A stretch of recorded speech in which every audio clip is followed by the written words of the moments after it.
Thank you. Thank you very much. So I'm going to talk about how I use Lodash FP for better JavaScript readability. It's super niche to JavaScript, but not really, as you'll see. And why I think about code readability. If there's one thing I care about when I'm working with other programmers, it's readable code, because most of the time I'm reading your code. You know, we don't spend that much time typing. It's actually more like a 10-to-1 ratio of reading versus typing.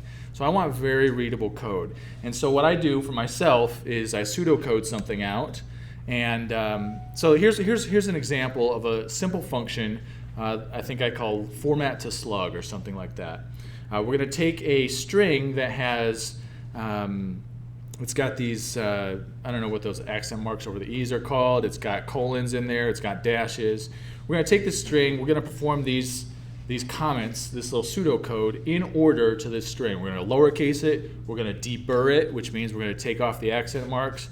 We're going to do all those other things, replace the spaces with dashes, keep only letters, numbers, and dashes, replace double dashes in case we make double dashes with a single dash, and we're going to remove dashes at the start and the end and trim it all up. So that's how we turn that little string into what's called a slug. So that for my website, if you give a presentation that's how to 10 resume tips, I want the slug to be more URL readable. So that's why we're doing it. So really, I want something that looks like this in terms of a function. I want to do all these steps. To lower, deburr, just boom, boom, boom. These are functions. These are other functions within this slug function. So this is a readability score of D, and this is just made up by me. But basically, it's like how you would do it in JavaScript. You just have callbacks within callbacks within callbacks. So you start with this first thing. We're going to lowercase everything, then deburr everything, then replace things, and finally trim. So that's one way to do it, and that works. Another way to do it is with function expressions.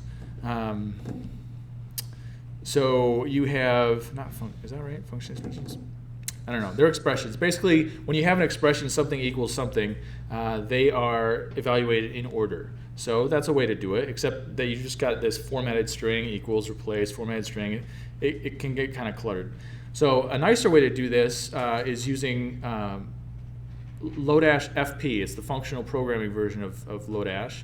And they have something called flow, which is one function, and it looks like this. And within flow, you can see that, oh, everything in my pseudocode that I wanted, that I wrote, just happens in order. And you can compare these two. So my pseudocode, I wanted these functions, and within flow, that's how it goes. It goes in that order. So how does that work? I'll give you a quick primer. This is just a quick and dirty way of talking about it. But basically, it just consumes all of your functions that you give it in order. It makes one big function that's ready to be set off by this ghost at the end. And this is using something called currying in JavaScript. So again, that looks like this. It's taking all these little functions. Now you can read them in order, but it still needs something to set it off. So that's your string at the end. And that's how you get what I think is super readable code, because I can understand that, look, we're just going to do this, we're going to do this, we're going to do this. There's no reason to say this equals this over and over. No reason to pass anything over and over. You know it's the same thing going to be passed all the way through. So that is how to use Lodash FP for better JavaScript readability. Next month, I'll probably talk about pipeline expressions, because those are coming in JavaScript too, and they're super cool, and they do the same thing. So thanks.